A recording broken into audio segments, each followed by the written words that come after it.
Bonne nouvelle du côté du Burkina Faso. La charte de la transition devient la charte de la révolution. Vous n'êtes pas sans savoir qu'un 14 octobre 2022, le Burkina avait adopté une charte de transition qui d'ailleurs a été modifiée par la suite le 25 mai 2024. Modifiée pour prendre en compte certaines évolutions qui étaient alors en cours. Et à ce jour 27 mars 2026, nous ne sommes plus dans les questions de charte de transition. Nous passons totalement à une charte de révolution. Donc, des chartes de transition à la charte de révolution, il y a beaucoup de choses qui ont été revues. Qu'est-ce qui a changé? Nous allons essayer d'en parler tout de suite. Parmi les changements opérés en passant de la charte de transition à la charte de la révolution, c'est d'abord au niveau institutionnel surtout. Parce que l'Assemblée législative de la transition devient d'emblée l'Assemblée législative du peuple. Voici une connotation, voici quelque chose qui sonne bien, qui est un peu adapté. Nous avons tout en dit. Si la jeune française, pendant sa barbarie, en 1789, traversa la période des terreurs, ils enseignent ça aux affaires africains comme révolution. Nous saluons le Mali d'ailleurs qui a interdit l'enseignement de cela dans les écoles maliennes. Enseignent ça comme une révolution, pourtant ils ont guillotiné les rois, mais pour eux ça a été un changement majeur dans leur vie. Nous aussi. Et à partir de l'avènement, de la venue au pouvoir de son excellence Ibrahim Traoré, la mise en place des pays de l'AES, nous sommes, l'Afrique est dans une révolution. Nous sommes dans une rupture, ce qui oblige d'ailleurs les anciens maîtres à revoir certaines copies un peu partout en Afrique. Ce ne sont plus nos maîtres. Mais dans certains pays, ils continuent de régner en maître. Simple preuve, nous avons vu M. Patrice Talon qui s'abstient à condamner, il refuse de condamner, reconnaître l'esclavage comme le crime le plus grave de l'histoire de l'humanité. C'est aberrant. C'est comme s'il cautionnait. Il dit qu'il n'a pas son mot à dire. Donc, pour mettre fin à de telles pratiques, nous autres pays de l'Est, nous sommes engagés sur une voie. Et cette voie, rester dans la connotation transition, ça ne sonne pas bien, quoi. On est dans quelle transition? Dans quelle transition? Nous sommes dans une révolution. Nous sommes en train de transformer nos pays, suivant la vision, suivant les regards, suivant les objectifs fixés par les peuples respectifs des pays de l'AES. Et le Burkina, qui aujourd'hui assure la présence tournante de l'AES, en prenant ces dispositifs, charte de transition qui devient charte de révolution. C'est un engagement pour la révolution progressiste et populaire du Burkina. Et c'est ce qui apparaît clairement quand on parle de changement dans cette nouvelle charte. Donc nous sommes bel et bien dans le cadre d'une révolution progressiste et populaire. C'est le peuple qui est en train d'accompagner. Et l'Assemblée législative des transitions devient l'Assemblée législative du peuple. C'est de cela qu'il est question. Donc, histoire de transition et autres, là, moi, je suis en train de poser tellement de questions. Quand la jeune française a fait sa transition, quand De Gaulle même est arrivé, ils n'ont jamais appelé ça gouvernement de transition, non, ils appelaient ça gouvernement provisoire. Et aucun chef d'État n'avait été appelé président de la transition ou chef du gouvernement de transition. Parce qu'ils sont convaincus que depuis la conférence de Bâle de François Mitterrand, que Mitterrand a fixé le cap, comment doit arriver, comment doit en tout cas régner chaque dirigeant africain. Il faut passer par telle voie. Ça ne prend pas en compte une révolution populaire. Donc, si ce n'est pas la voie de Mitterrand, le pays serait toujours à transition avant d'atteindre la voie de Mitterrand. Avec à l'époque, un peu partout en Afrique, des constitutions calquées sur la constitution française. Des copier-coller. N'oubliez pas qu'il y a beaucoup de cabinets français qui rédigent des constitutions de certains pays africains. Ils ne sont pas de chez nous. Imaginez des Africains rédigeant la constitution de la France, ou je ne sais pas, de l'Allemagne ou de quel autre pays européen. Et cela est possible? Non, ce n'est pas possible. Pourquoi ça serait l'inverse? Donc nous sommes aujourd'hui dans le cadre de l'Assemblée législative du peuple. Fini les temps où on appelait ça Assemblée législative de transition. Ça, c'est derrière nous. Et dans les dispositifs institutionnels, la consécration juridique de la Révolution progressiste populaire, RPP. Dorénavant, nous sommes dans ça. Nous sommes dans une révolution. Et une révolution, c'est toujours une période d'exception. Et nous devons prendre plus de textes adaptés à cela.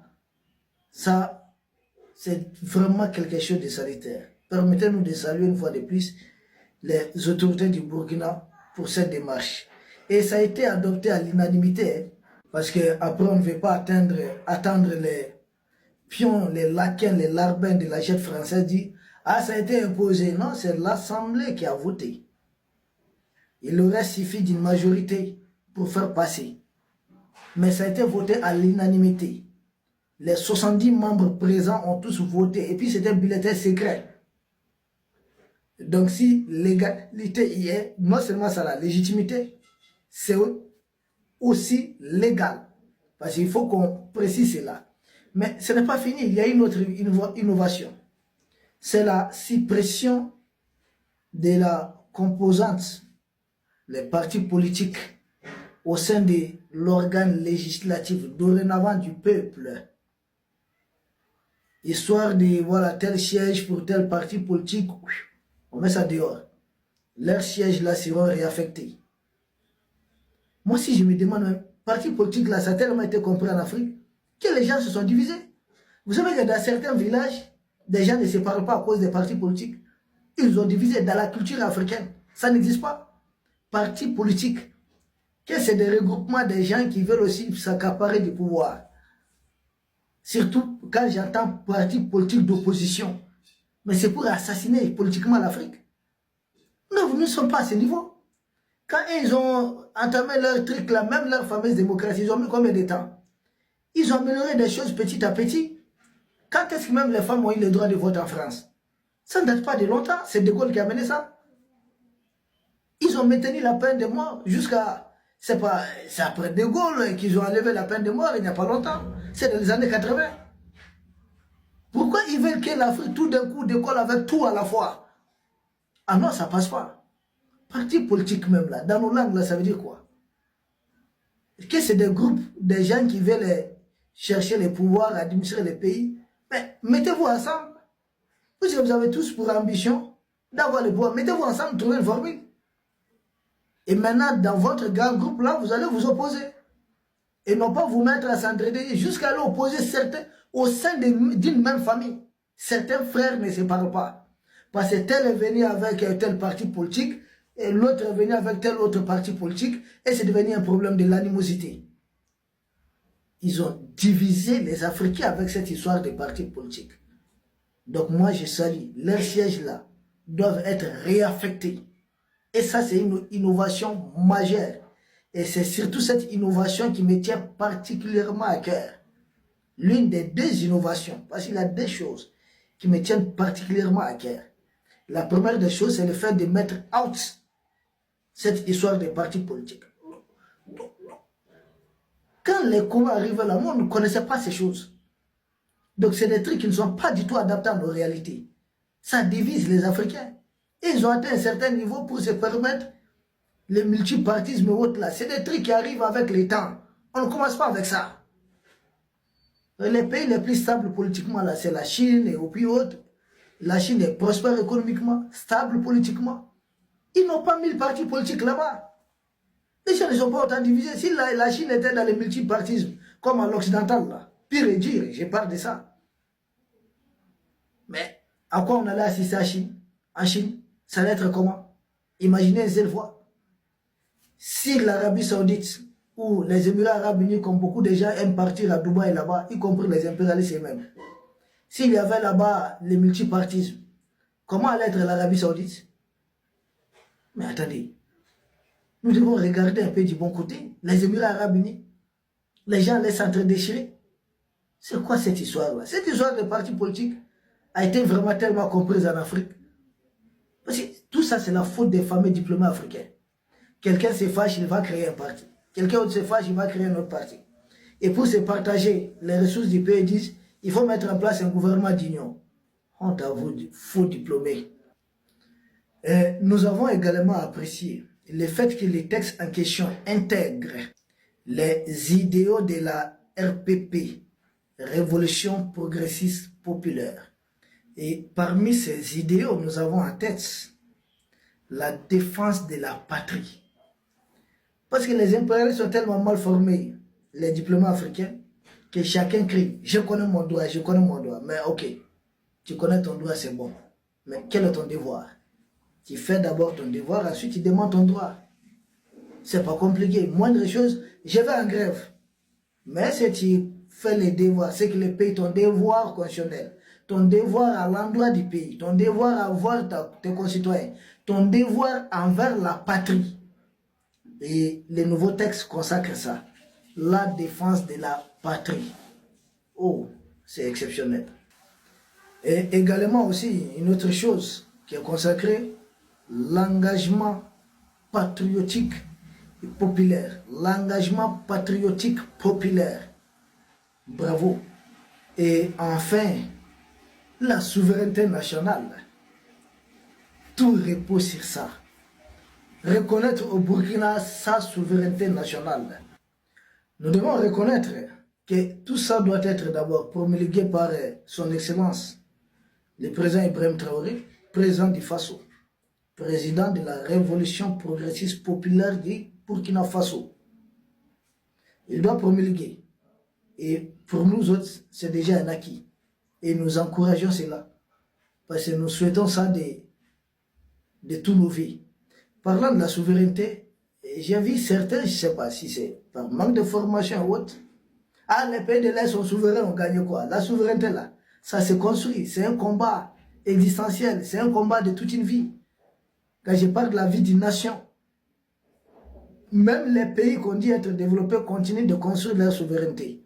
C'est quelque chose qu'on renforce. Et la souveraineté, ça varie d'un domaine à un autre. Souveraineté économique, souveraineté au niveau des questions de sécurité et de défense, souveraineté à tel niveau politique, souveraineté à tel niveau. La souveraineté embrasse beaucoup de domaines d'un pays. Donc ce n'est pas quelque chose comme on a appris aux Africains, ah nous sommes une démocratie, attendez.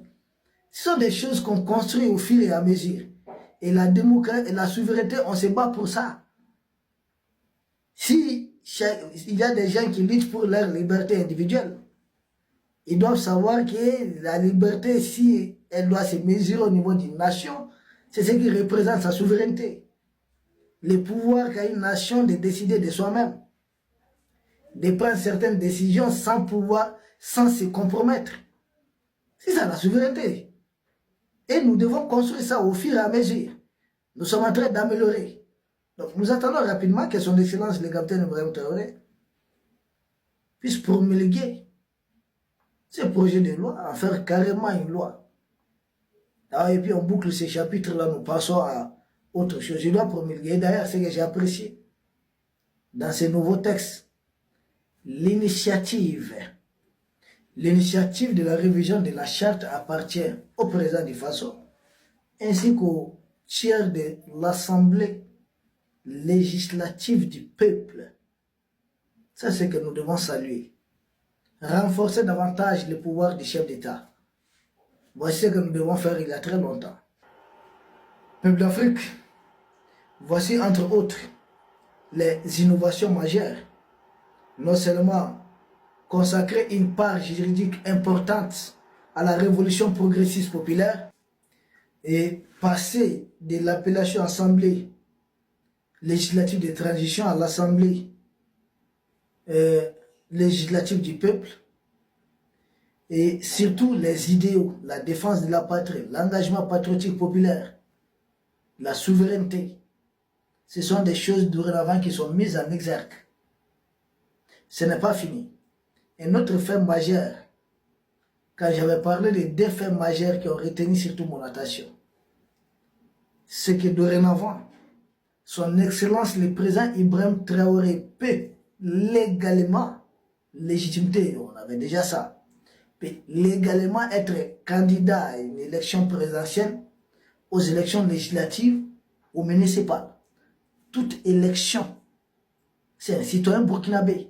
Parce que cette mentalité qu'on avait autrefois là, comme quand la CEDEAO nous envoyait les Goodluck, Jonathan et autres, cette mentalité de la CEDEAO, Non, non, non, tu as dirigé la transition, tu ne seras pas candidat. J'ai dit, mais ça veut dire quoi cette histoire?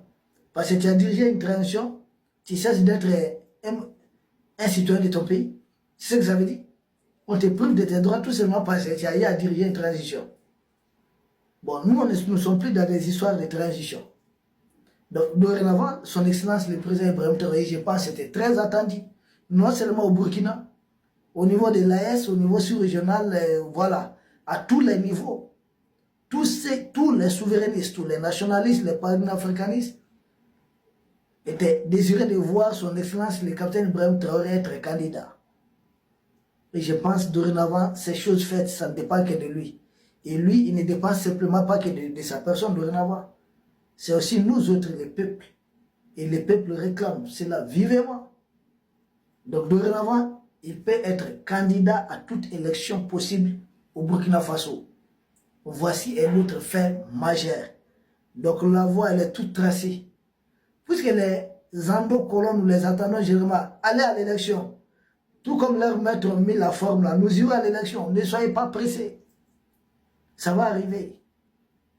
Leurs maîtres ont mis la forme, non? Quatrième mandat, autre mandat, et puis se disent démocrates. Si c'est ça là. Nous savons ce que nous allons faire aussi. C'est juste une question de temps. Nous partirons à ça de façon souveraine. Nous allons décider et puis, ouf, c'est ok. Ah oui, juste une question d'État. Bref, peuple d'Afrique, pour terminer, nous lançons un vibrant appel aux autres dirigeants de l'AES, peut-être qui sont sans doute dans les coulisses, peut-être les trois présidents sont parlés, nous ne savons pas, de faire la même chose. Cette histoire de transition route là, moi personnellement au niveau national, j'en ai parlé jusqu'à fatiguer. Il dit le contenu là, c'est quoi? Parce que ça diminue en fait les statuts du président. Hein. C'est comme ça que moi je vois. Ah non, il est président de la transition, ça montre quoi? Il n'est pas président plein pouvoir, il n'est pas président comment? Président de la transition, c'est quel contenu on donne à ça? Donc nous on sort de ça. Des mois où il y a une concertation, les gens se sont vus. Le Niger même c'est président de la République. Hein. Au Mali, je pense que nous devons évoluer, dépasser ça. Son Excellence le général Assimi Goïta est président de la République du Mali au même titre. Cette histoire de présentation, je ne comprends pas. Donc bravo. Et je pense partout dans l'espace AES, nous aurons des chartes de révolution. Et moi, je veux que ça soit accompagné surtout de mesures exceptionnelles. Tout endo-colon ou tout citoyen du pays qui se dit naître pendant que le pays est en guerre, c'est un traître. C'est comme ça, moi je veux que des tests comme ça soient pris, quoi, soient votés et mettre ça en application. Tout citoyen du pays, pendant que le pays voilà, traverse une période difficile, nous sommes en guerre. C'est comme quand vous partez aujourd'hui en Israël et qu'un citoyen israélien vous dit que non, moi je suis naître, je n'ai rien à voir. Mais attendez, peut-être c'est ce que l'Iran est en train de faire, ça, voilà, ça l'arrange. Vous ne pouvez pas aller en Iran aujourd'hui et dire ah, nous sommes neutres, nous sommes avec l'ennemi. Non, c'est pas possible. Vous risquez gros. Il y a la pendaison de l'autre côté. Dans tous les pays, c'était voilà, la jeune française, les magistrats français ont condamné à la peine capitale et des gens qui ont été exécutés. Vous savez les chiffres? Plus de 17 000 Français lors de leur fameuse révolution de 1689. Ils avaient pris une loi qu'ils appelaient la loi du suspect. Il suffisait qu'ils aient des doutes que vous êtes en train de rouler pour l'ennemi. On n'attend pas que vous passez à l'acte, vous êtes pris, vous êtes jugé. Et puis tout de suite c'est la guillotine. C'est comme ça qu'ils ont fait pour enlever les mauvaises graines chez eux. C'est après tout cela qu'ils ont réussi à nous coloniser réellement. Ils ont enlevé toutes les mauvaises graines. Nous aussi nous avons des mauvaises graines. Vous savez quand vous avez votre champ, des riz ou bien des mil, je ne sais pas, un champ, vous êtes obligé de désherber. Ah, il faut désherber pour permettre aux plantes vraiment de pousser correctement. Et dans un pays, c'est comme ça, il y a toujours des mauvaises graines qu'il faut savoir détecter à temps. Et ces mauvaises graines-là, vous voyez certains ressortissants de nos pays, ils se transforment en terroristes. Ils disent, ah non, non, ils sont dans une guerre religieuse. J'ai dit, ah bon? D'autres disent, ah non, non, nous sommes dans une guerre pour diviser le pays. Nous avons dit, ah bon? Ce sont des mauvaises graines. Il faut les détecter à temps. Peuple d'Afrique, permettez-nous de saluer à sa juste valeur cette révolution qui est en cours au Burkina Faso et dans l'espace AES, qu'il faudrait réellement asseoir, c'est-à-dire qu'il faudrait réellement intégrer, avoir une structure juridique très solide qui puisse encadrer tout cela. Merci beaucoup. Courage au peuple du Burkina Faso, courage à l'ensemble du peuple de l'AES, courage à l'ensemble du peuple africain qui veut se libérer. Nous vous remercions et nous espérons vous retrouver demain pour un autre sujet au sommet de l'actualité. Merci.